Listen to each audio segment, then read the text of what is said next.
Hello folks, and welcome to Rational Science. Today we're going to be talking about this gentleman. His name is Peter Woit, and he's an expert in twistor theory. And I mean, he's an expert. I mean, if you're going to try to find out something about twistors and especially the math that's behind it, he's the man to see and he's the man to hear, okay? And so let's look at a little bit of his bio, okay, here. He's a mathematical physicist. He's been at Columbia University for about 30 years now, and he's a PhD in particle theory from Princeton. That's where he got his PhD. Latest interest, or his main interest, is relationship between mathematics and QFT, quantum field theory.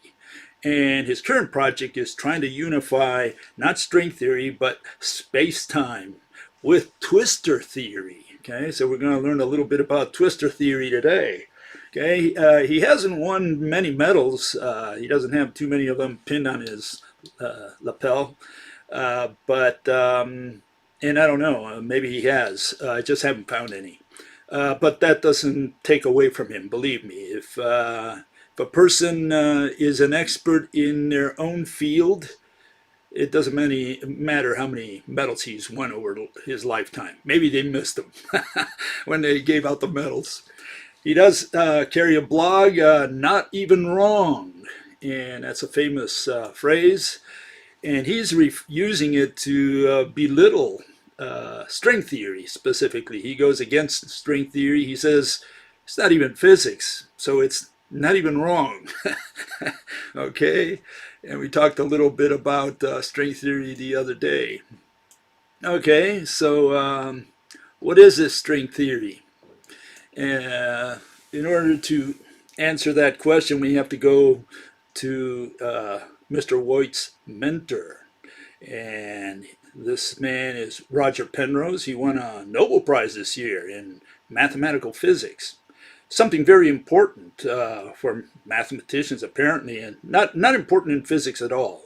We don't have beauty contests in physics. We don't win any gold medals like they do at the Olympics. We don't give any medals, gold medals, for knowledge. Okay, especially when people don't know. Okay, they can't explain gravity. They can't explain light. They can't explain anything out there. Magnetism, electricity, but they get medals. Makes you kind of wonder. So no, we don't worry too much about medals. But yeah, this fellow, his name is Roger Penrose, and he did win medals. And this is him. I think some of you have heard of him, more or less. Okay? And Mr. Penrose is famous for inventing, or discovering, or inventing, I guess, the tri-bar, and also known as a Penrose triangle, and also the staircase. He also did some work with Stephen Hawking on the singularities, on black holes. He's wrote a paper on whether singularities are naked or not, whether they cover their shame. Okay. But the subject concerns us today. He also started that one, is this twistor theory. Okay, it looks something like that. Okay, and we'll find out what that's all about, or try today to figure it out. Okay.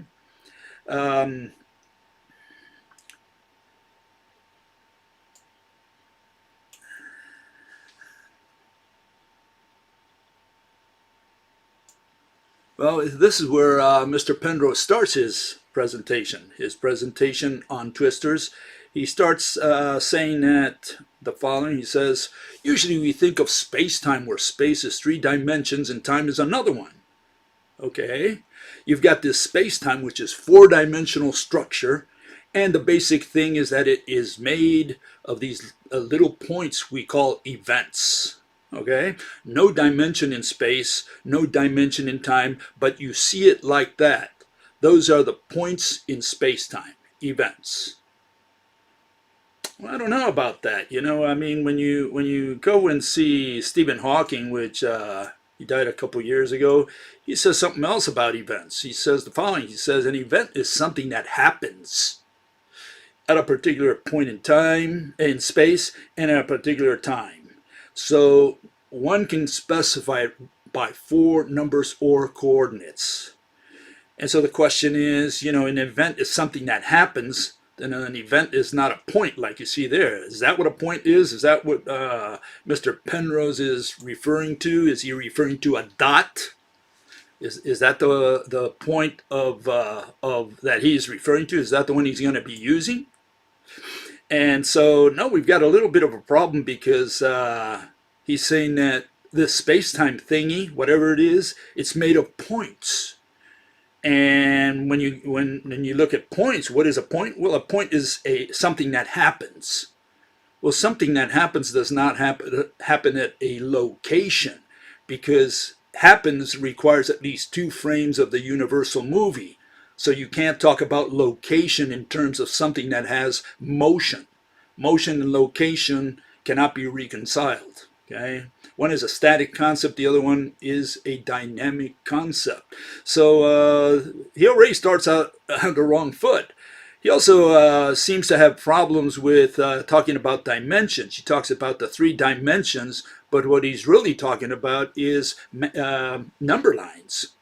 Number line is not a dimension, a coordinate, or a vector, not of physics. If he's going to talk about number lines and keep it within math, no problem. He can call them whatever he wants over there. But once he crosses the line into physics, he's got to use the dimensions, coordinates, and vectors of physics, not the ones of mathematics. Okay? What he's talking about is number lines. And number lines are not dimensions, coordinates, or vectors. And he's probably thinking about that little space-time diagram you see there, the famous fishnet of relativity. Okay? So, again, he starts out on the wrong foot to try and explain to us this thing he calls space-time that is made of space and time, which is made of events. Those are all concepts. We don't make things in physics with concepts. Hopefully all objects, hopefully physics is done with objects, and all objects have some image that you can see, that it has shape. Okay, Mr. Penrose continues. Okay, he continues and he says the following. He says, in twistor theory, that's not the basic structure, space-time, right? The basic thing is something like a photon. Okay, let's find out what this photon thingy is. It goes along at the speed of light, and you can identify the points because you have a family of them going through that point. Okay? Photons can spin left-handed or right-handed, and you can describe the wave function of a left-handed one or a right-handed one. Okay? Usually you add them together because their spins combine to give you the linear polarization. That's the way photons work. Photons can spin? Well, let's find out. Let's look up this word photon. Let's see what a photon is. Maybe I've got it wrong. Let's find out. Okay? And so here we find, what is a photon? Photon is, well, these are the things that you'll find out there, a type of elementary particle. Massless, made of energy. It's dimensionless, lacks spatial extension, lacks internal structure, does not take up space. Well, it seems like they're describing absolutely nothing, which is what you see on the bottom. This is a photon according to mathematical physics. So how can it have spin, meaning some kind of angular momentum? How can it have motion if it's a nothing? So far, they described nothing. It has no mass, no size, no volume, no radius, no diameter. What is this? Well, we're talking about nothing. In fact, if it's made out of energy, and energy is a concept, we don't know of any object that is made out of concepts. So we have a little bit of problem already from the start. Mr. Penrose does not seem to know what a dimension of physics is. He confuses it with the number lines of mathematics. And he also seems to confuse a photon for a thing, for an object. You know, in physics, we have to have an object. Otherwise, you're putting a spirit in there. If you put a concept, you can't say that you transferred information.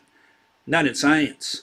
Maybe in Religion, you can do that. You can say you can transfer the spirit, you can transfer the soul, you transfer conscience. You can transfer all kinds of concepts in religion. In physics, you must have an object that can do the motion. Only objects move. Okay? Motion, two or more locations of an object. You have to have an object before you have motion. Okay? So he's moving a nothing. He's moving a photon, which is apparently made out of energy, but that's irrelevant aside from the fact that it's a concept. He's moving that which has no size, no shape, no anything, no mass. What is he moving? What are we talking about? And so so far we started on the wrong foot. No dimension, no object. Okay, let's continue. Let's see where this leads. Okay, here Mr. Penrose continues. He says, in twistor's theory, you have two different formulae. One which works for the right-handed one and one which works for the left-handed one, just like the photon. For the gravitons, the particle of gravity, you want to make it fit in with Einstein's theory so it changes space. Space-time is changed by the gravity. Okay, so remember space-time, you warp the canvas. You have to put something on the canvas, warp it downwards, you create the depression, and that becomes gravity. So you create gravity with gravity. You create the depression by putting something in there, in this case a bowling ball known as, what, a graviton, okay? And you curve space-time. Now anything that's close to that will fall inside the hole. That's the notion that these people have. Okay, you find you can do it for the left-handed ones, but not for the right-handed ones. Okay, you can do it for left-handed gravitons, but not for right-handed gravitons. Okay, left and right are not quite the same in the theory. You can do the left-handed ones, but not the right-handed ones. You're trying to get the right-handed ones in the framework which does the left-handed ones. Okay, so this is what they're trying to do mathematically. Okay, let's keep that in mind. It's all, so far we're talking about no object. We still don't know what a graviton is, but maybe we'll find out soon. But the question is, there's an issue there with left-handedness and right-handedness. Apparently electrons can do it, but and photons probably do it, but gravitons cannot. Okay, let's continue. Let's see what else Mr. Penrose has to offer here. And yeah, he says this is a way of describing physics, which is unusual. Yeah, I bet it is unusual. I mean, so far we have nothing. We have a confusion between the dimensions of physics and the number lines of mathematics. So that we started on the wrong foot, but now he's saying that this is an unusual way of describing physics. I agree. If you can spin both of them left and right like that, you can do also the particle interactions, the strong interactions, the weak interaction. You can put the right and the left together. Okay, so there we have a particle interaction. It's using a Feynman diagram. We have space-time, space versus time. They usually put all three so-called dimensions, as they call them, number lines on the bottom, on the horizontal axis, and they put the number line known as time, something that belongs exclusively to math, has nothing to do with physics whatsoever. We don't have any use for time. We only deal with objects in physics. And they have time running instead of height. So it's a weird way of doing physics, no doubt about it. They have, I guess on the horizontal axis, we have width versus time. What sense does it make? Time doesn't have direction, but here they put it as a direction. Okay? So again, they're talking about number lines, not about physics, not about dimensions, not about coordinates, not about vectors. They're talking about number lines. Okay, let's keep that in mind. If you can spin both of them left and right like that, you can do also the particle interactions. What particle interactions? Here we have a particle interaction. We have an electron moving upwards here, right? And it throws a photon at another electron, pushes it away. Great, no problem. We're going to understand push. The problem quantum mechanics has is explaining pull. How do you explain pull with this Feynman diagram. How do you attract? I mean, if two rocks throw gravitons at each other, right? This is what we want to understand, the mechanism. If they throw gravitons at each other, right? Cast gravitons, how do you pull with those gravitons? There you have a particle interaction. Particle hits particle. Okay, so where's the attraction? How do you pull with that? This is the big problem that these people have. They can't explain the force of pull. And in fact, he talks about the strong force. Here's the strong force, the gluons, okay? And you can see that the gluon is, it's illustrated as a spring, as a bed spring, okay? So yeah, we can all understand how two rocks can attract each other. If there's a bed spring between them, we can all understand pull. But when you look at the standard model, you don't find bed springs. All you find is little balls. You find gluon balls, not gluon bed springs. And what they do is they say, look, the gluons spread apart, and they create these these elastic bonds, which I don't know what they are. What are those? What is that thing that is stretching? Bubble gum? I mean, what is this? Where do you find this line, this elongated entity in the standard model? That's the question. Okay, and you can see what they do. They replace those things when they talk. They replace them with concepts. They say, look, the energy required to separate quarks produces quark-antiquark pairs, long before they are far enough to observe separately. Okay, so what they're saying is that you stretch energy, whatever energy is. Mr. Feynman told us that he didn't know what energy is, of course, because energy is not a what. It's a concept. There is no thing called energy. And so they're going to stretch this non-thing, this concept. They're going to stretch love. They're going to stretch, intelligence here.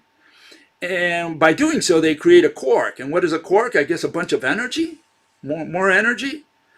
So again, they're doing all their physical interpretations with concepts, and we don't do physical interpretations with concepts in physics, because you need objects to explain mechanisms. We're trying to find out what the mechanism of gravity is. Remember that? That's what we were trying to do here.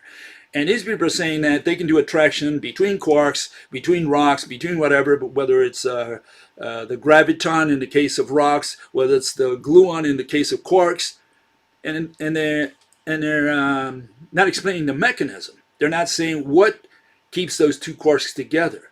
And so they say, well, it's energy. And the way they put it is in reverse. They say, if you try to pull two quarks apart, all you're doing is stretching the gluon, and that creates more quarks. And what is a gluon? A bunch of energy. Great. We learned a lot.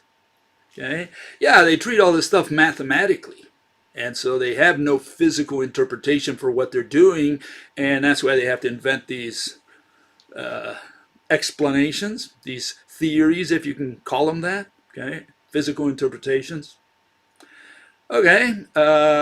Mr. Penrose continues, and he says, it has the sort of features which appeal to me very much.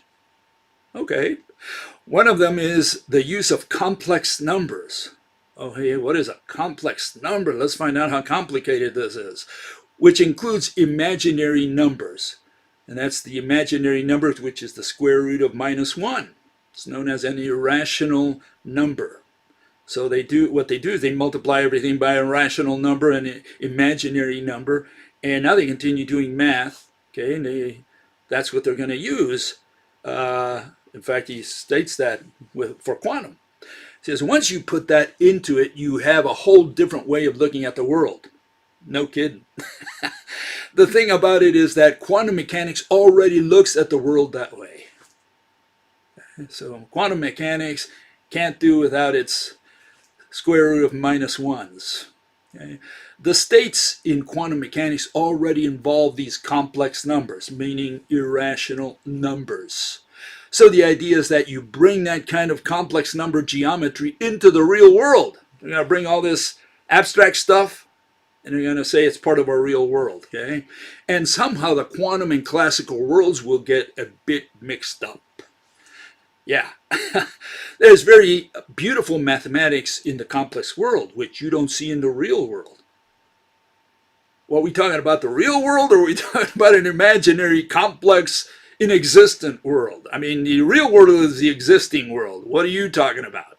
I thought we were going to do physics here. I thought we were going to explain, um, what is it, gravity?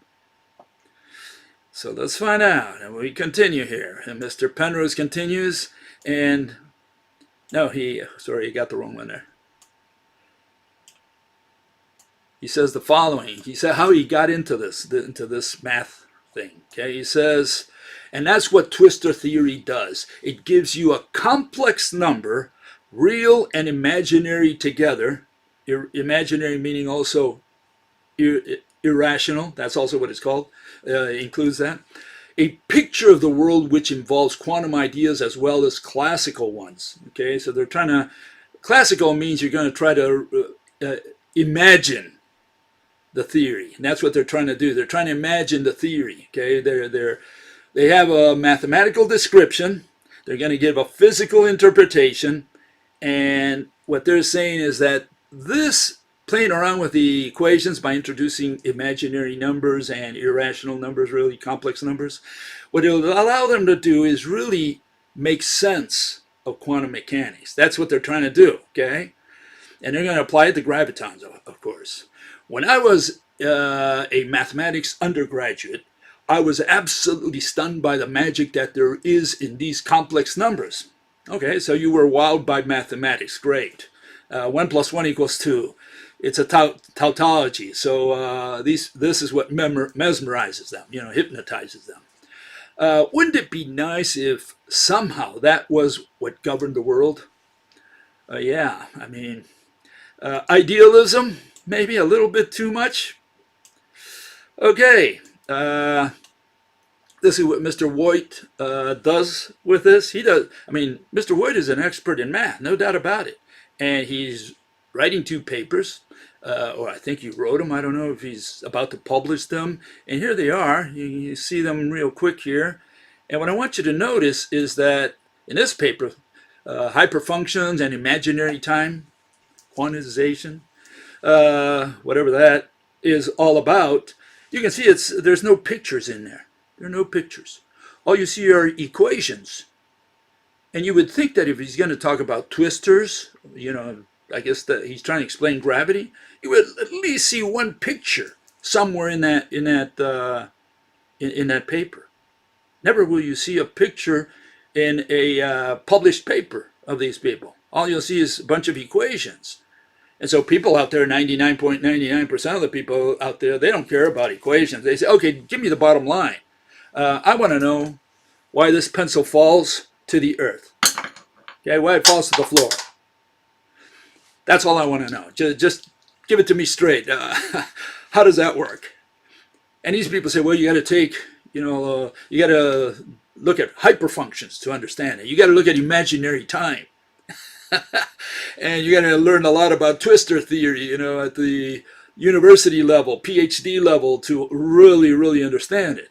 And so here we have these group of people. There's 5 of them in the world, and they talk about twistor theory because they are experts in twistor theory, and nobody knows what they're talking about. And then you have the other group over here, the string theorists. They talk about their strings. These guys don't talk to them. The other guys don't talk to these guys. And so we have the twistor mathematicians, and we have the string mathematicians, each one developing equations out there, and you just ask them, look, I'm just very humble. I just want to know why the pencil fell to the floor. And they tell you that you have to take a course in math. And you say, well, hold on, I just wanted to know the simple, I mean, here's a pencil, and here's the earth. We know that the pencil is attracted to the center of the earth. What attracts it there? All I want to know is what attracts it there. And it seems like all you need to do is figure out what invisible entity is coming in contact with the skin of the pencil. That's how simple it is.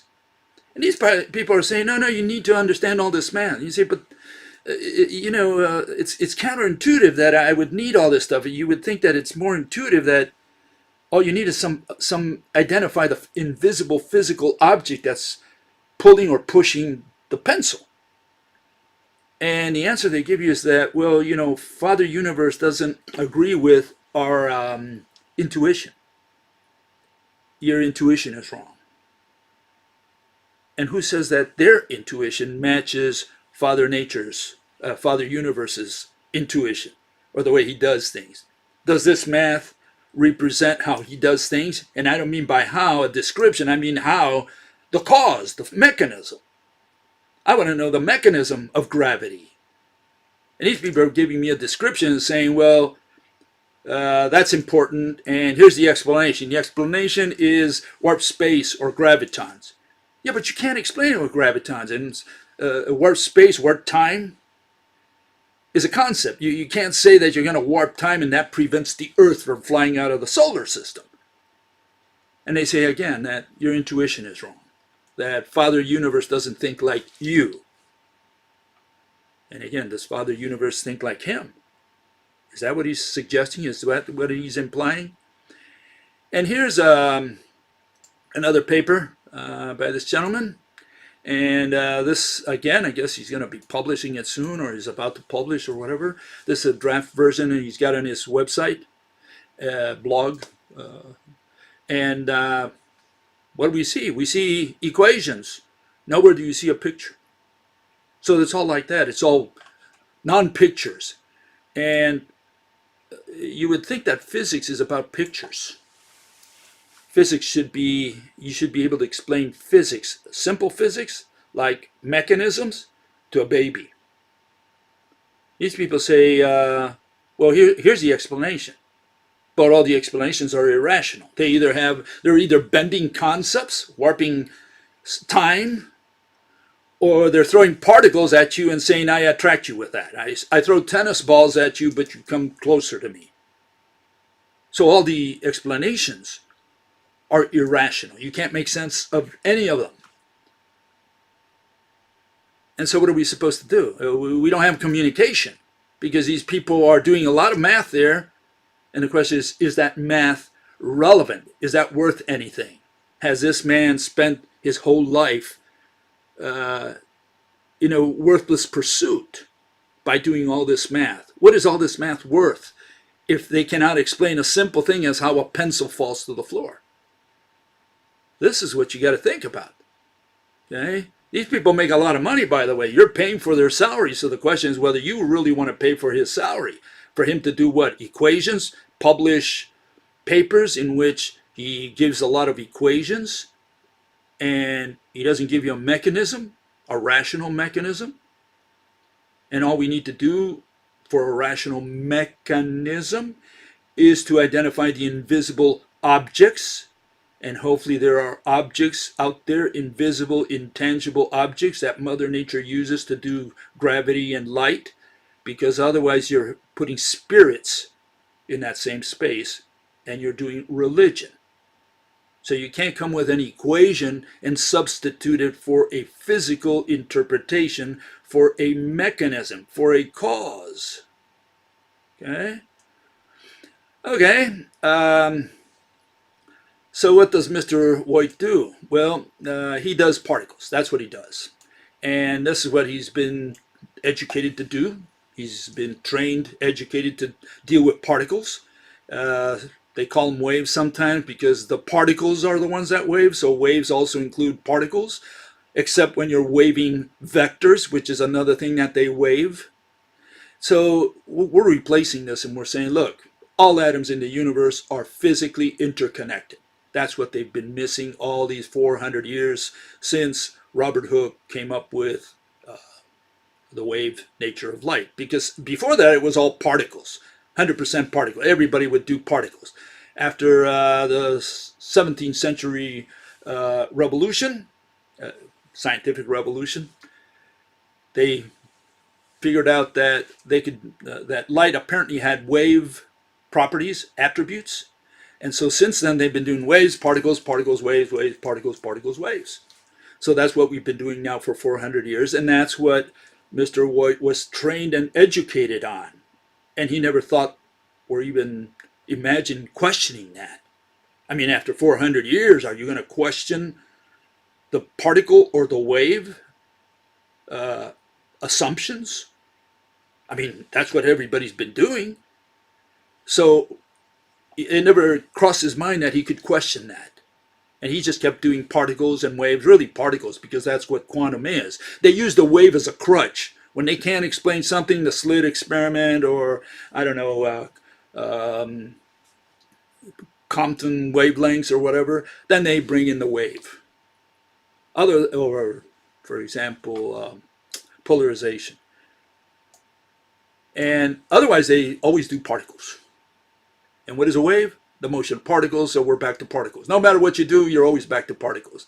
But these are magical particles for the last 100 years. They're no longer the classical particles, the little ball. No, these are magical particles because they don't represent, the word particle is a misnomer, and they use it very handily to talk about particles because it's got that duality that you could be referring to waves, you could be referring to corpuscles, or maybe to neither, maybe just to some magical value, magnitude, an amount, which is what they're going to put in the equation.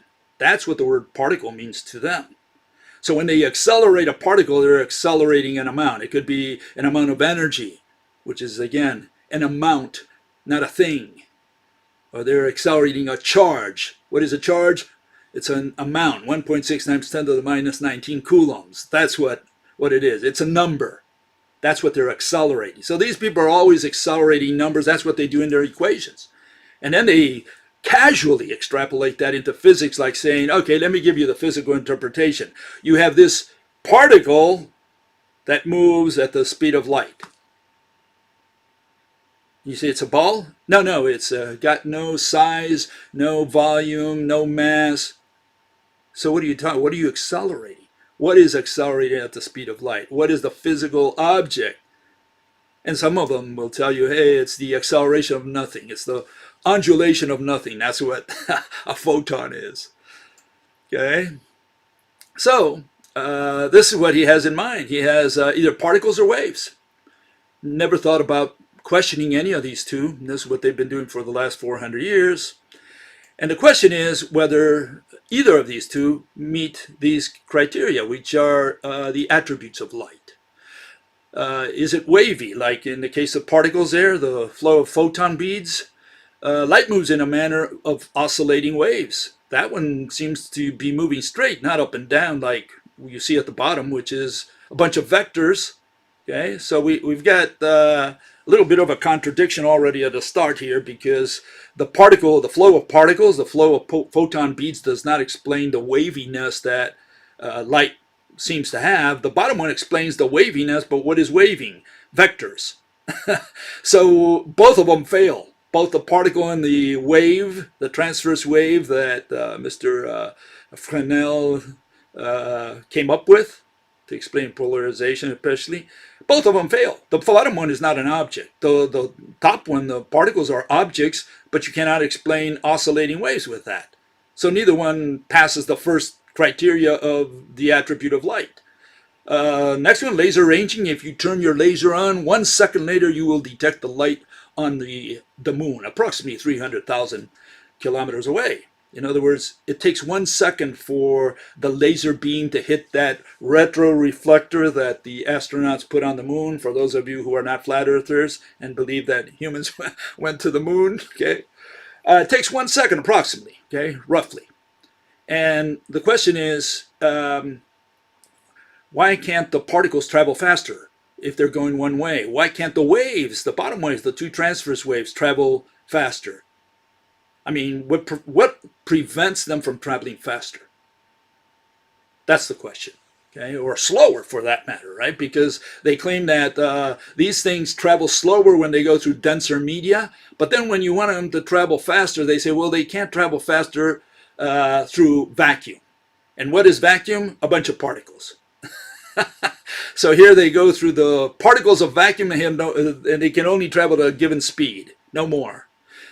But then when they travel through other particles, the ones that we have in the real world, you could say, they go slower. That's their explanation. They have this thing called refractive index, where they make a conversion of the speed of light to according to how dense a medium is. Constancy of light, they cannot explain that. Why frequency is inversely proportional to wavelength. C equals frequency times wavelength. The speed of light in a vacuum, at least they'll agree with that, is 300,000 kilometers per second. Okay, and you can increase the frequency only at the expense of wavelength. In fact, it is that difference that gives us the colors of the spectrum. Okay, ray reversibility. Mirrors reflect and refract light along what?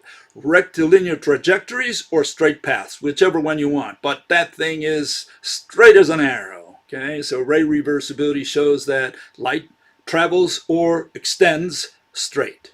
Okay, light lines along or runs parallel to a straight axis. Amplitude, light obviously has it. And then you have Faraday and Maxwell laws. One field, so-called field, magnetic field, induces the electric field, and vice versa. How do particles explain that? How do they explain these attributes of light? So particles is a bad start, and waves is a no-brainer either, because you can't start with waves, because you got to identify what the physical object that is waving. Waves is a verb.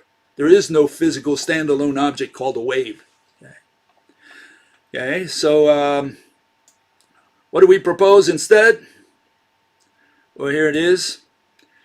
Does this one pass the attributes of light? Let's see. Let's find out. Well, it looks like it does. We're saying that what we have here is two atoms.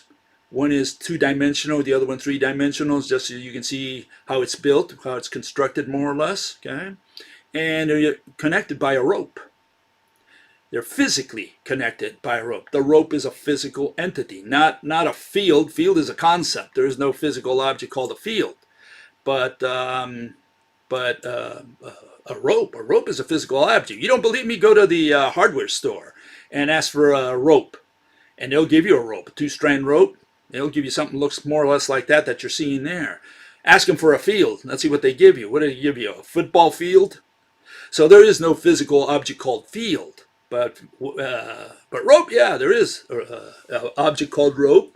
And it's made out of two strands, two physical strands. And that's what we're proposing binds any two atoms in the universe. So all atoms in the universe are physically interconnected. Does it pass all these attributes of light? Obviously, it's wavy. Okay, a rope is wavy, already structurally wavy. It tells you why it goes so fast at 300,000 kilometers per second. Why? Because torsion is the fastest thing imaginable. 3D torsion, not a 2D transverse wave, but a 3D torsion. Along a physical medium. Okay, so now we have a physical interpretation for light. Is it constancy of light? Yes. C equals frequency times wavelength. The shorter you make the links, the more links you can get for any length of rope, and vice versa. Okay, so C equals frequency times wavelength is the equation of a rope, not of a transverse wave. Ray reversibility always travels straight because it's taut. It's a taut rope. It's stretched to the limit. That also gives you the reason why C is a constant everywhere. Little c is a measure of the tension on the rope.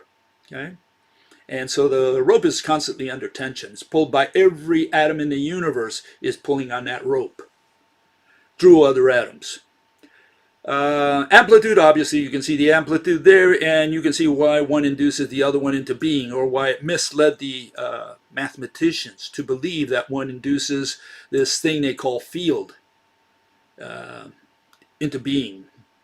And one of the problems with mathematical physics is, and that goes especially in regards to Mr. Woit, and that's that what these people do is they believe in experiments. So they do an experiment, they can't see or touch the mediator that Mother Nature uses for gravity, for light, for magnetism. They can't see or touch that. So they infer it indirectly.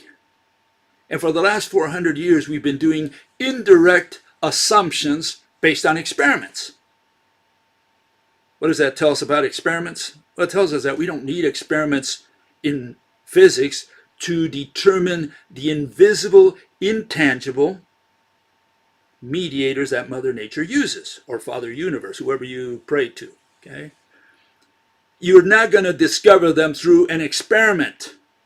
The only way to reach an agreement with Mother Nature or Father Universe is to visualize. You have to see. You have to use the mind, not the eyes, not the hands. You got to use the mind. You got to see, you got to say, what could Mother Nature be using to do light? What could Mother Nature be using to do gravity? And it better be a what? Better be an it. Better be a thing. Because otherwise you're putting spirits in that same space. You're using black magic. And when you use concepts, it's even worse, because now not even God can do that.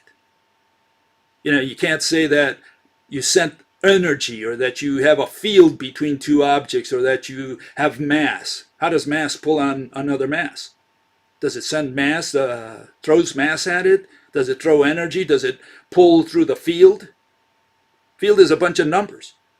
So you can't use concepts as physical objects to give a physical interpretation. All those words, you can keep them within math. We have no use for them in physics. When you come across the line into physics, you got to use the language of physics. And that's where all concepts die at that line. As soon as you cross that line, forget about all your concepts. Now you got to give us a physical interpretation. We want to know how gravity works. We want to know how light works, what the mediator of light is. We want to know what this thing you call field is. We want an object on the screen or in person or whatever. Maybe you can show us what a field is. You can bring it to the conference. Show us exactly what a field is. Don't tell me that you got a field and this is the equation. We don't care about that. Okay. Okay, and here's, not only do they fail with light, they fail with space. And I don't know what notion Mr. Woit has of space, but obviously he's got some notion. I mean, he's going to try to merge his twistor theory with space-time, right? That's his goal. This is space-time. There you have space and time. A little fishnet, canvas, trampoline, whatever. He's going to bend it with mass, I guess, because that's what general relativity does. I mean, if he's going to merge both of them, he's going to rely on this model. We wonder why the moon doesn't fly out of the solar system. Okay, so it keeps going around the Earth. Why doesn't it fly away? What keeps it bound? Well, general relativity says there's a depression caused by the mass of the Earth bending downwards, space-time. Then they tell you, well, don't pay attention to that. You're not supposed to take it so literally. No, I gotta explain why the moon doesn't fly out of the solar system. Tell me what physical entity stands in the way of the moon flying out. Is it warp time? Is that what you're going to tell me? So again, we have a problem because the physical interpretation is irrational. They're using a concept called time. They're warping it, and they say that's why the moon doesn't fly away. And then when you say, well, that's irrational, he says you're not supposed to take the analogy so literally. So they take away time at the end when you say, well, it's a concept. Yeah, it's a concept, but that's how we explain it. So it's an irrational explanation. So it makes no sense whatsoever. So don't try to imagine it or even try to understand it. You can't understand it. And that's why they say, well, you got to take math to understand it. Yeah, because not in physics, maybe in math. Okay. Okay. So Mr. Woit probably believes also in this, that maybe space is some kind of ether, maybe a bunch of particles, or like, what was it, Mr. Laughlin, Nobel Prize. Also, he says, you know, what we use in quantum mechanics and in mathematical physics in general is an ether, but we don't call it that because it's taboo. The word is taboo. They can't use the word ether, but that's what they're referring to, a bunch of particles. What's the wave? It's a waving of particles. So I don't know what other thing Mr. Woit could be thinking of when he's thinking about space. It's either that space-time canvas or maybe a bunch of particles. I have no idea what he would think space is. Okay? And so we ask Mr. Woit, what is space? Can you tell me what space is, or define the term or whatever? Point to it or whatever.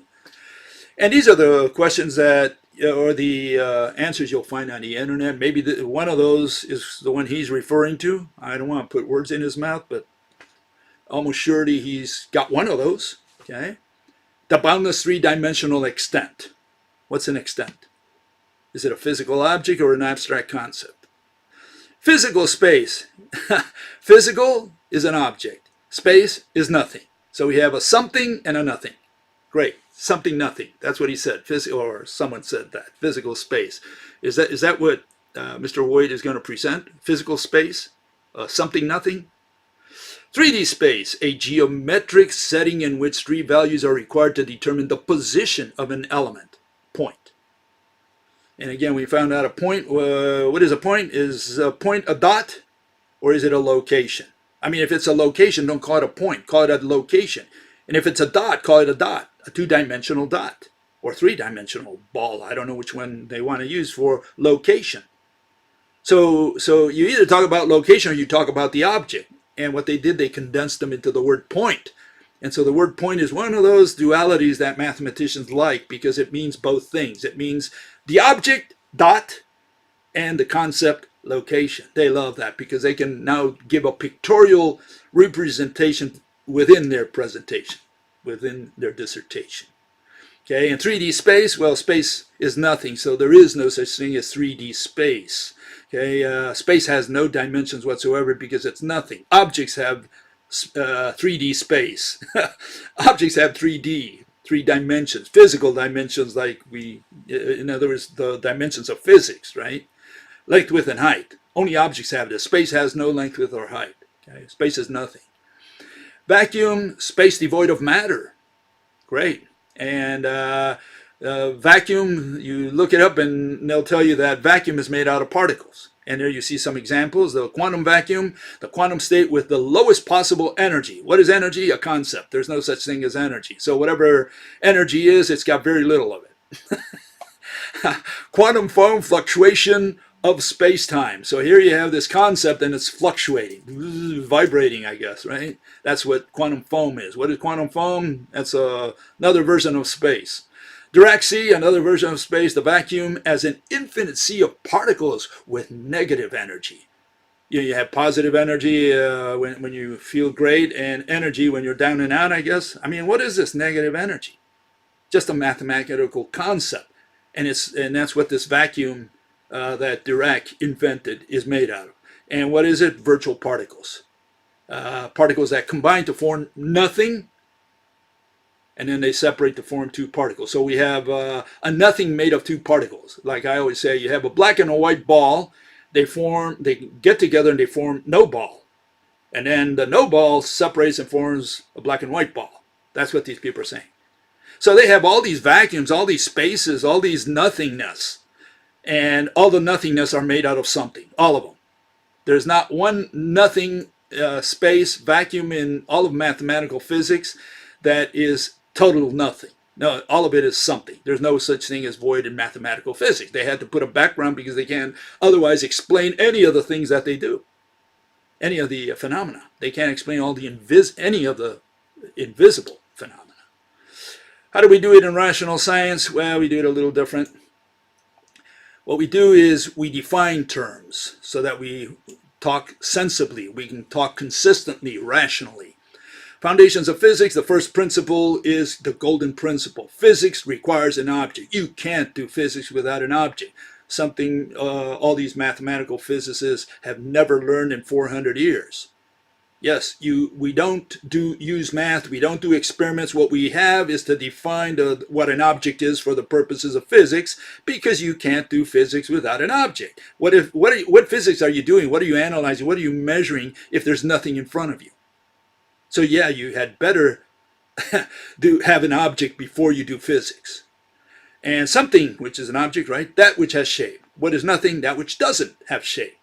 Now we can use these words consistently, rationally, scientifically.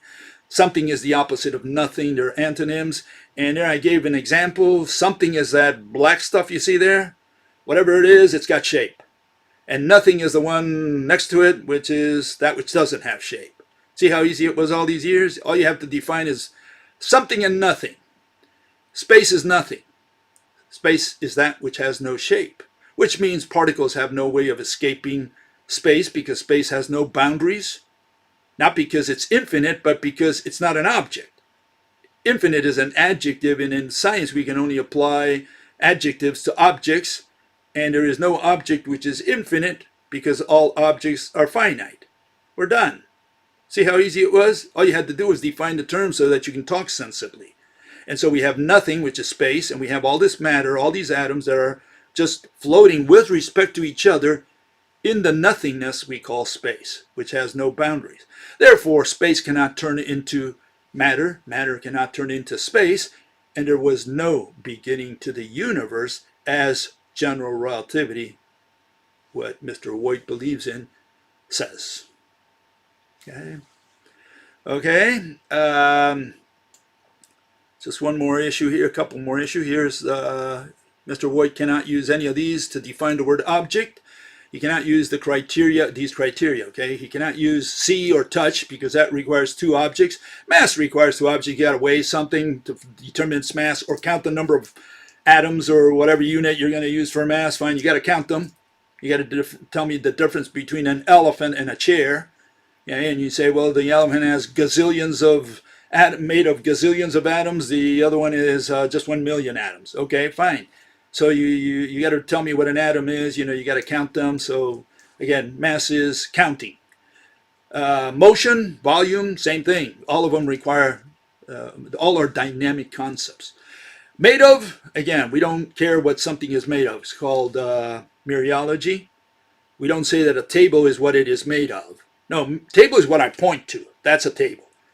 What it is made out of, it's made out of atoms, just like an elephant is made out of atoms, just like a house, a tree, a rock, they're all made out of atoms. But I have to distinguish the words, so I got to find out what an elephant is different than a table. If I have the ET come to Earth, I have to teach him my language, and I can't use and say, well, it's what it's made out of. That's a gazillion atoms, that's 1 million atoms, that's a billion atoms. No, that's not an object. That's a table. That's a tree, that's a rock. That's the way we do it in physics. We point to objects because what? The only property that all objects in the universe, whether they're two-dimensional or three-dimensional, have is form, shape. Okay? And yes, the words form and shape mean the same thing in physics, not in ordinary speech and mathematics, right?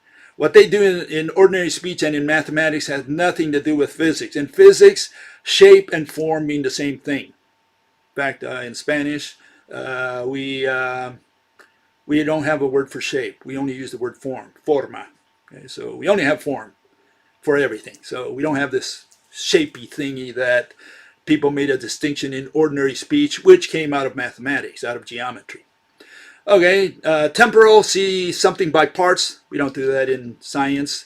Temporal is when you don't look at the table in one shot, you look at it piece by piece. There are no observers in physics. We don't accept testimony, witnesses, none of that. So we don't care what you saw. Okay. Now an object is that which has shape before we put an observer to see it piece by piece.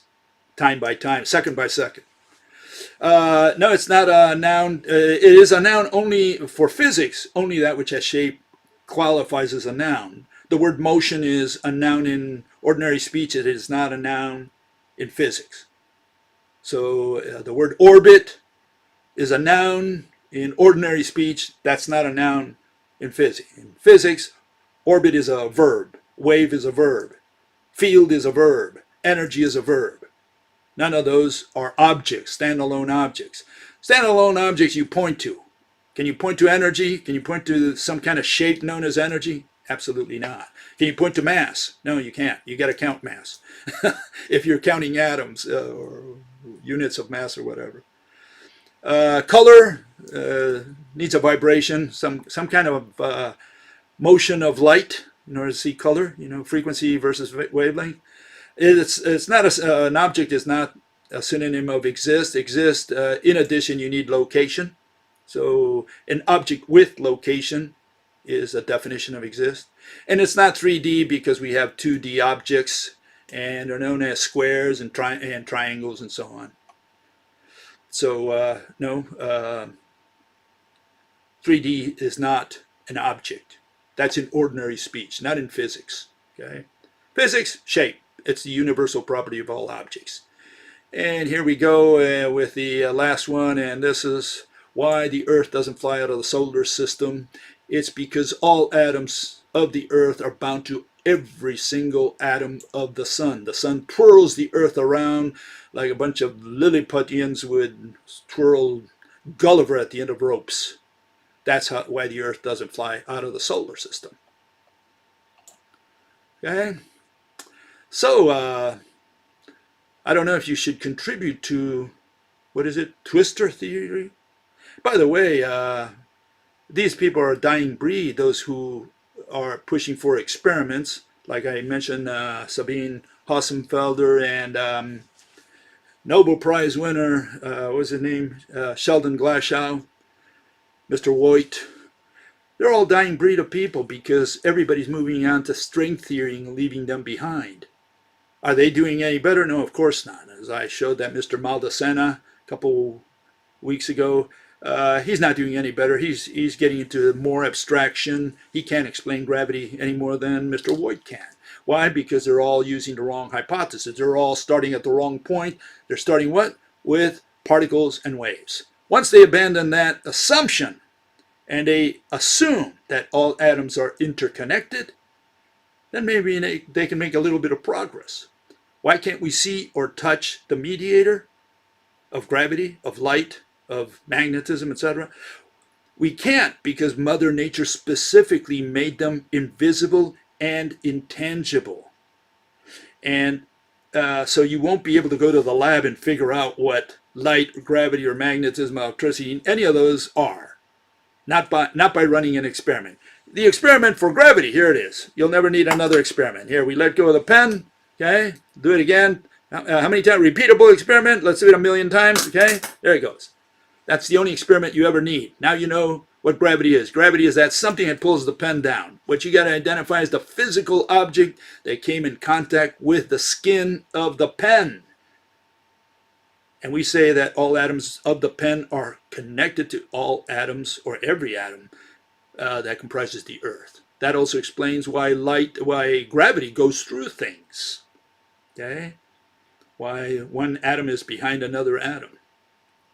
So yeah, we do have an explanation, a physical interpretation for gravity. We have a physical interpretation for light. We have a physical interpretation also for electricity and magnetism, as I showed the other day, and for the workings of the atom. Now, again, people get stuck on this see touch. They say, why can't I see and touch? They say, how do these ropes cross each other? Because not all objects you can see or touch. Not all objects have the property of touch. The rope does not have the property we know as touch as we see the ropes, ordinary ropes, in our ordinary lives. In our ordinary lives, you can't have a rope go through another rope like this, for example, right? They can't crisscross each other. In Mother Nature's universe, that property is missing from the rope and from the threads that make up the rope. So the rope does not have the property of touch. And that's a big can of worms. I explain that in my book, Why God Doesn't Exist. There I explain how something which is a rope, the electromagnetic rope, acquires the properties of touch and of see, that you can see it eventually, atoms and upwards. Okay, let's go with some of the questions we had this week. Here's the first one. Fellow says, even if the sun were connected to the earth, as I just showed, right, through some rope, would it make a difference? Well, it makes a difference in our understanding. See, some people think that it's particles that mediate the earth and the sun. Others think it's warp space or warp time. And we say it's ropes, that every atom is connected to the sun. So we have a different universe. We have a different vision of the universe, not one in which we have all these discrete particles, a sandbox, or they like to see it as a bunch of bees flying around a beehive.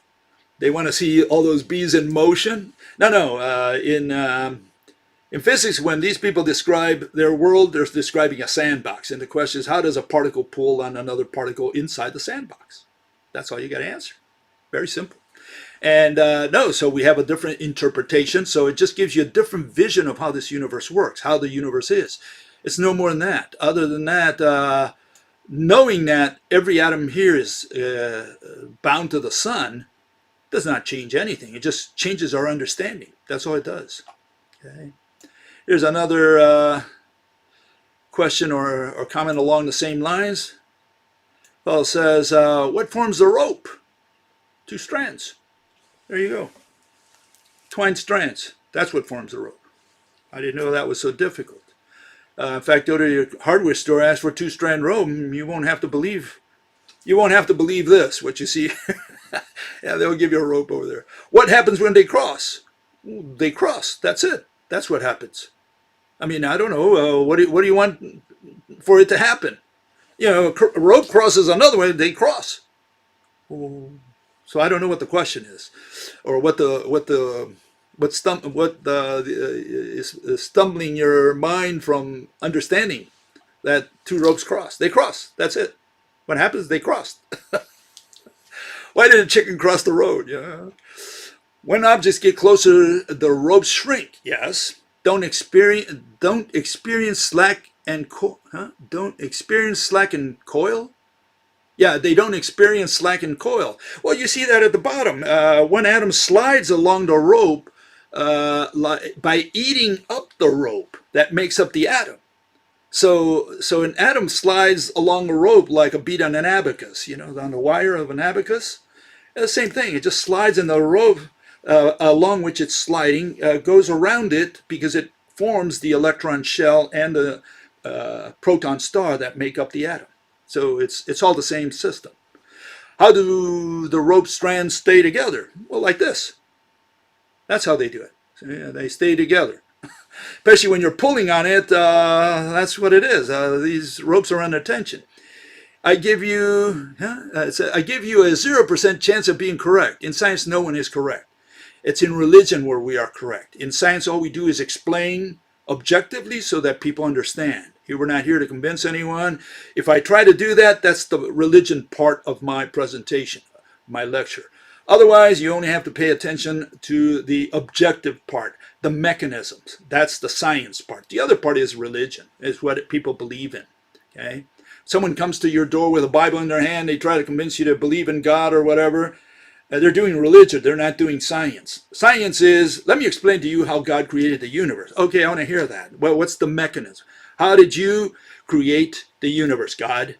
And the guy says, well, let's see if I get it here. Well, this is the way God did it. He waved his magic wand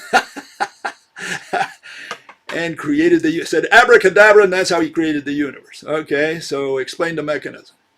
That's the part of science. But if you just say, look, believe in God because he's up there and he's nice and he listens to you, well, that's religion. Okay? So completely wrong also. Wrong, right, opinion. That's religion. Okay? You're in the wrong forum.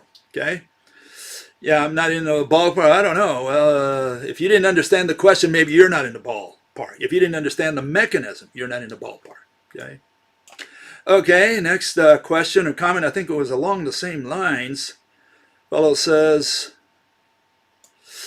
how are you going to do pulling with your single rope holding your 2 atoms? What makes them stay in place and create tension? I guess you meant tension with an S, okay, tension. Okay, let's do that. Here we have a picture of a few atoms only. And you can see they're all pulling on all others, okay? And this is just a few atoms there. Let's put some more atoms in the universe. They're all under tension, okay? Why? Because you have every atom in the universe pulling on every atom in the universe, okay? They're all bound by electromagnetic ropes.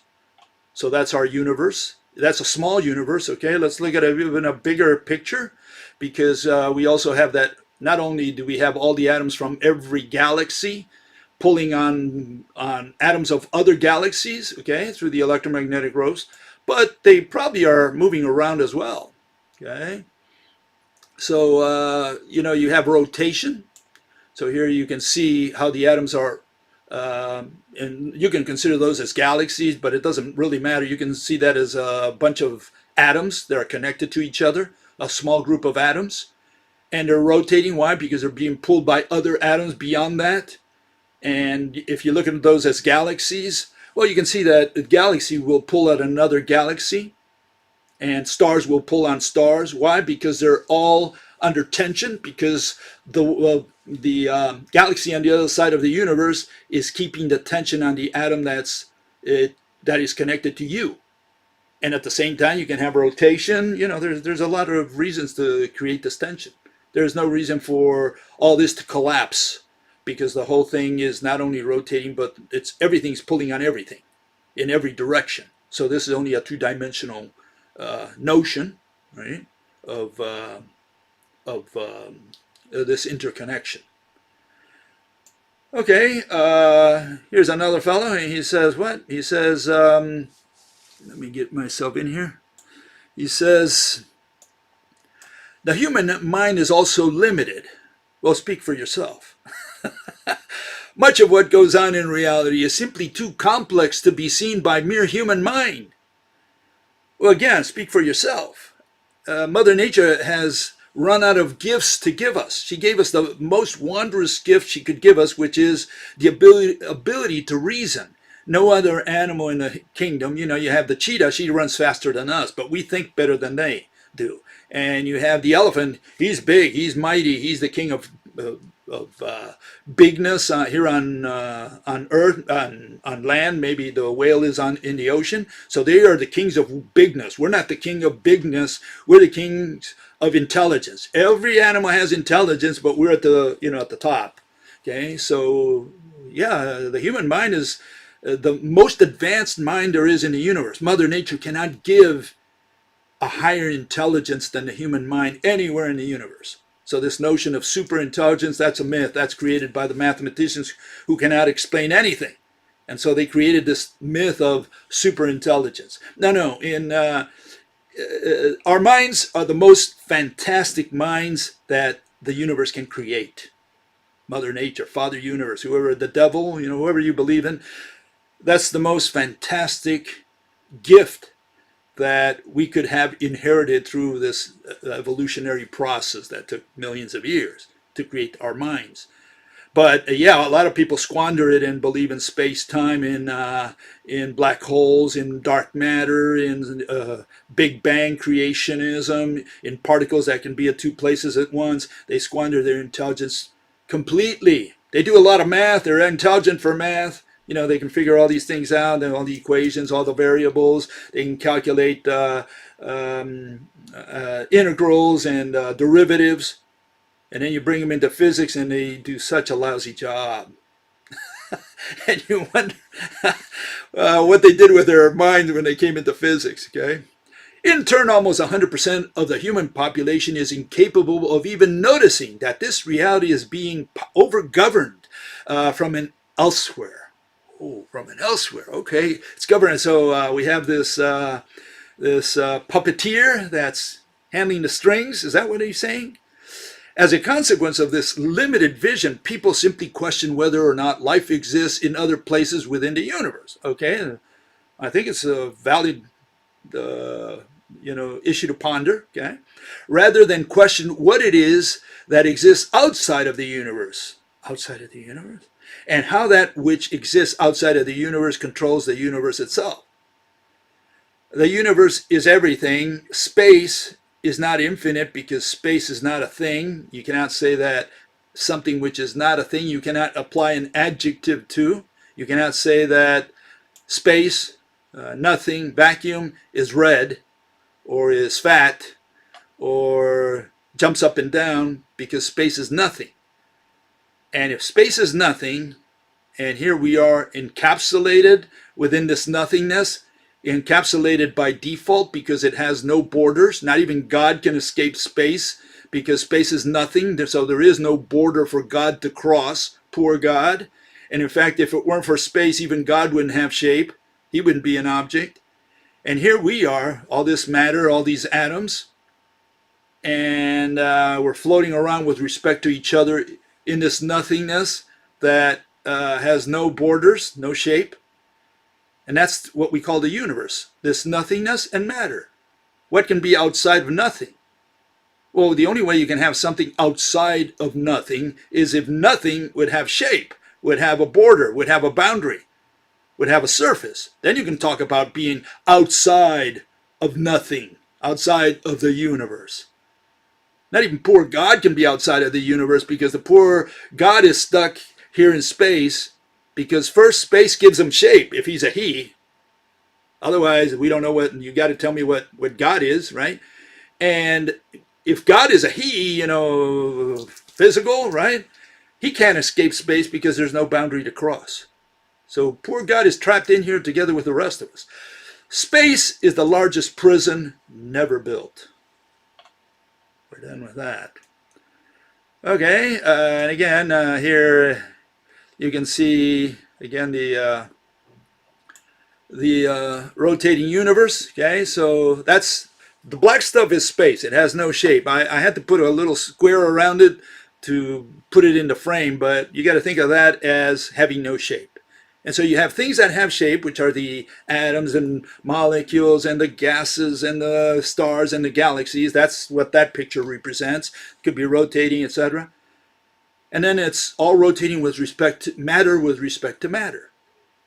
And you can put God anywhere you want in there, no problem. I have no problem. Just put God in there, and hopefully he's connected to us. Because if God is there somewhere, in fact, God can be in the 26th dimension for all I care, but there better be a straight line of direction from God to me. Single line, right? If I want to see him, he's got to have a connection through an electromagnetic rope, because that's where the torsion comes through. Okay? Otherwise, I can't see him and he can't see me. Now, he may be all powerful, but I'm not. I'm sorry, I'm not all powerful. I can only see through the electromagnetic ropes that connect me to things. If God is a thing, an object, a thing, that which has shape, the only way I can see God is through the electromagnetic rope. He's got to send me some torsions. Okay, another fellow here talks about proof, I think. So here he is. He says, your rope theory is still an unproven explanation. We don't prove explanations in science. It's in religion where they prove whatever they prove, okay? In science, we only explain, okay? We explain a mechanism in physics, and we explain a mechanism. In other words, we explain with objects. And once you understand the mechanism that I propose, that's the end of science. What you believe, whether you believe or not, whether it's proven to you, that's a personal issue. It doesn't concern science at all. So we don't care, whether you believe or not what I've explained or not. You can believe or not. You can believe in that God made the universe, no problem. You can believe in whatever you want. We just want to hear how he did it, the mechanism. If you don't have a mechanism, we don't care about your theory, because you have no theory. All you have is a description saying or worse, just a belief. You're saying an opinion. You're saying, I believe in God. I believe that God exists. Okay. In science, we define exist. We don't believe in exist. We define the word so we know what we're talking about. We can use it consistently. That which has shape plus location. That's what exist means. So if God wants to exist, all he's got to do is first be an object, and then that's not sufficient. He's got to have location as well. Okay, another fellow says, has anyone, well, I think it's the same fellow, has anyone actually demonstrated scientifically? Demonstrated scientifically? We don't demonstrate scientifically. We explain scientifically, not demonstrate. Demonstrate, that's for people who believe in experiments. We don't do experiments because we're not trying to convince anyone. Okay, that's not the purpose of science. That's the purpose of religion. We all do religion. But science stops at explanation, at mechanisms. Demonstrated scientifically how gravity causes matter to condense in a vacuum, void, and create spinning spheres with oceans and pressurized gas held in lockstep as they spin. Yeah, I explained it the other day. Let me go very quickly, just so that I don't bore all the other people who saw it the other day. Here it is. Okay, there you have it. Why does air, why does water stay around the earth? Why does matter stay around the earth? How did the earth form originally, right? Well, the way it is that all atoms are pulled towards where there is more mass concentrated. In this case, we're just going to go with a simple part that the earth is a sphere, and it's got all this water, flowing water, and then it's got this gas we call air that encapsulates it, okay? So now let's take one atom of air. There you have one, and it's connected to every atom on Earth, including those of the air on the other side. And the same with that atom, the same with that atom. So all atoms are connected to all other atoms, so they're all pulled inwards. To what? To the center of the Earth. That's why water doesn't fly out of the Earth, and that's why air doesn't fly out of the Earth. The reason we have air, the reason we can breathe, is that we have all these atoms bound to the earth by electromagnetic ropes. If God, the devil, or Mother Nature, or whoever you believe in, cuts all those ropes, if they could cut all those ropes, all those atoms would fly apart. What would keep them bound to the earth? That's what you got to explain. Explain to me why those atoms would not fly away. Why doesn't air fly away? If it's a gas, it should be, you put gas in any chamber, air, like for example, and it tends to expand. Okay, and you don't have to believe me, but when you get a balloon, you blow it, it fills the balloon. Why? Because it's pushing outwards. And once you close the balloon, it stays there. It keeps that pressure against it. You pop the balloon, all that air goes out. So why doesn't the air leave the earth? Well, because every molecule, every atom that comprises the air is maintained through electromagnetic ropes bound to the earth. And of course, the heavier elements like water, well, they're stuck to the surface of the earth. That's why water doesn't fly out, and that's why it forms a surface, a globular surface around the earth. Okay? That's how you curve water, or that's how you curve air as well. Okay, flat earthers ask about that. There it is. Every atom is tied through an electromagnetic rope to every atom that comprises the earth. And you can do the simulation yourself at home. Don't ask me. You should be able to get any, draw a picture, hopefully in 3 dimensions, maybe even with a computer, and you'll see that if you tell the computer, just bind every atom of air, of water, of whatever you're going to test, bind everything to the center of this ball, and you'll see that why it doesn't fly away. Everything's going to point towards the center. Okay? That's how gravity works, through the electromagnetic ropes. You better have a physical mediator for gravity. Okay? You can't do it with concepts such as mass, as they do it in mathematical physics. Okay, and here's another question. I think it's the last one. Okay, here we go. I observed pull force at a distance. I pulled out a treat, and my dog ran over to me. What's the explanation? Action at a distance or a rope? Okay. Okay, let's find out what the answer to that question is, or to this comment. Okay. He pulls out a treat, shows it to his dog. The dog sees it, and he's attracted to him. Okay. Attracted to the treat, right? Okay, now here, let's do the trick again. This time, now try it with a rock or a table. Pull out your treat and see if either runs over to you. Then you will be doing physics. So far, all you did was describe purpose, reason. In other words, philosophy. You're saying that you attracted the girl with love. Okay, that's why she came to you. No, that's not physics. That's philosophy. That's the reason she came towards you, the purpose. Okay, when we talk about physics, we're talking about a physical attraction, something which is physical. Like, when you pull on a donkey, unless you got a rope there pulling on the donkey doesn't come towards you because of love, because you sent information, because you mentally attracted him through through some fourth dimension or something. No, you got to use a physical rope or some elongated elastic or chain or something. Then you can pull on a donkey towards you physically. Otherwise, if you don't have anything between you and the donkey, You know, you whistle, and if the donkey wants, he comes. Maybe he doesn't come towards you. He doesn't. You don't get attracted to the donkey, or the donkey towards you. You need a physical mechanism, and that's the difference between physics and philosophy. Okay, and with that, I'll see you